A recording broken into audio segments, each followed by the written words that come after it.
The NBA world has completely overlooked the Lakers because last year's team was a joke. They gave up on Frank Vogel, whether or not it was fully his fault, and management for the Lakers is mostly a joke. But this team this season is different.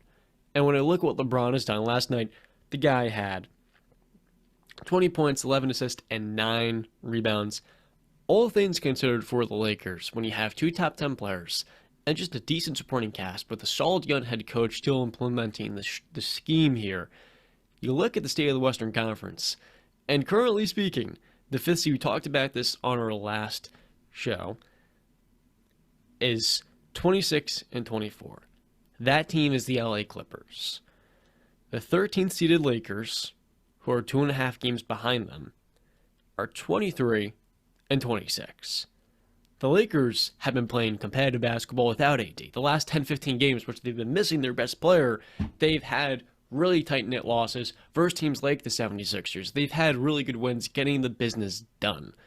When you add in Rui Hachimura off the bench, who is an immediate upgrade off of what they already had, and then, Lonnie Walker and Austin Reeves missed the last couple of weeks as well. It's their two best forwards.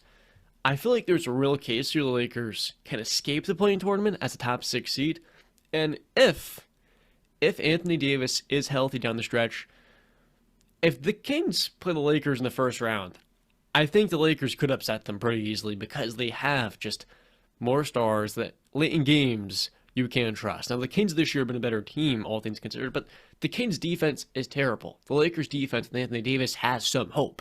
Offensively speaking, LeBron or AD, DeMontis Sabonis, and De'Aaron Fox. You have to look at the supporting cast as well, and the Kings have a much better supporting cast. I feel like this Lakers team is a massive sleeper to win a playoff series this year. Not that it's like, oh my god, wow, AD and LeBron won a playoff series, but rather, they can go on a run here in a Western Conference that is as wide open as ever. But the same thing that the Lakers are struggling with, which is depth, supporting cast, and surely injuries, is the same exact thing the Warriors, the Timberwolves, the Trailblazers, the Suns, the Timberwolves, and even to some degree the Mavericks have struggled with this season. It feels like all those teams have the same issues, and ultimately whichever ones come out the healthiest of that bunch is going to make the playoffs and really have a run here against teams like the Nuggets or the Kings in the first round. And you mentioned, I don't think you mentioned also, I'm pretty sure the Lakers are one of the bottom teams in terms of 3-point shooting, right? Oh yeah, they have. Yeah. I know LeBron and Russell Westbrook are two of the worst 3-point shooters in terms of percentage this year. Like they rank like 114 out of whatever the hell. But yeah, they struggle with that. These next 3 games, they got tough next 3 games. They got a road trip. All 3 games. They got Boston on Saturday night, ABC primetime. Then they travel to Brooklyn. That's going to be on NBA TV Monday night. And then they travel to, they stay in New York, but they go to the New York Knicks in Madison Square Garden Tuesday night, back-to-back on TNT. So it was a tough 3-game road trip.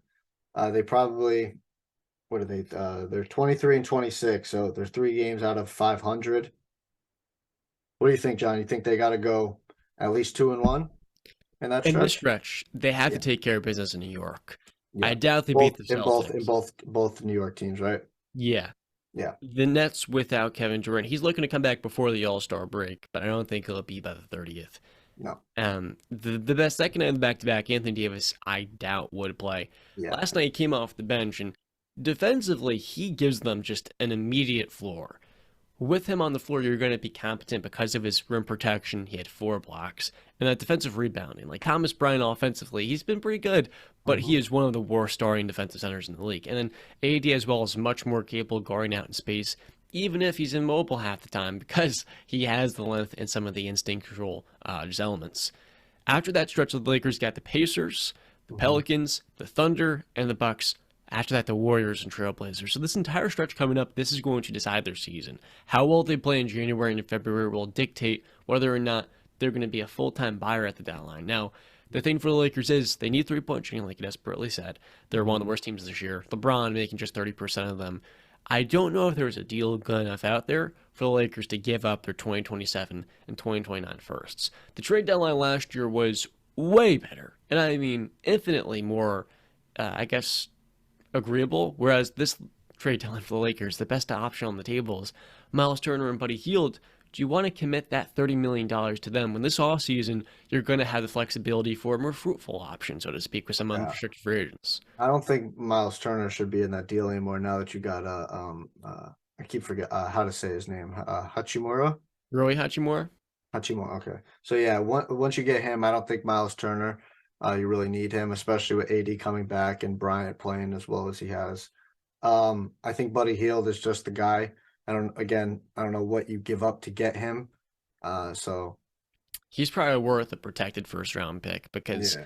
in Indiana, Hield has bought him more and more to the marksman role, shooting 42% from deep. He's averaging 17 points per game as well. So, like, for the Lakers, that's probably one of the 5 or 6 best shooters in the league. Yeah. And just to add that into the equation, it does balance out. It remedies a lot of their issues in the half court. And what you said with Turner, it's true because AD this year has played more center. And so if that's where AD is best and Turner's playing the 4, you're not maximizing Turner shortly. It's really just, to me, kind of an insurance policy for when AD gets healthy. You have that elite shot blocker and pretty good all-around defender that can space it out. Yeah, I'm not going to go as far as say they're going to beat the Kings in the first round of the playoffs, but if AD can, avoid this navicular injury he's had and he doesn't re-aggravate it, I think they're probably the biggest sleeper to rise up in the Western Conference. And it's not really crazy to say, but it's fascinating when you look at the grand scheme of the conference when you've seen a team that last year missed the playoffs, this year has 2 top 15 players, or top 10 players, honestly, when they've both been healthy, and they're just 1 or 2 pieces away from really getting into the upper echelon. Mm-hmm. And there's probably going to be some players out there on the market that we're not expecting right now to get moved, and they will. But currently speaking, what are those 2 pieces for the Lakers? Bojan Bogdanovic, the Pistons, 1 unprotected first-round pick. No, thank you. Okay, he's been really good this season, but I don't think he's worth an unprotected first, quite frankly. John Collins in Atlanta, he's more of a pick-and-roll style big. Don't think he's a fit. Lauri Markkanen is way too expensive for the Jazz to even consider it. And then you look at some teams in the Eastern Conference. Kyle Kuzma, I mean, the Wizards are hell-bent on re-signing him, so there's not many better alternatives, I think, to that Indiana package. Even D'Angelo Russell, Russell Westbrook has been too good a playmaker to say that swapping him for D'Angelo Russell is going to make them a better team, especially given the cost it's going to take to move off a player like Russ, which will probably be a first rounder.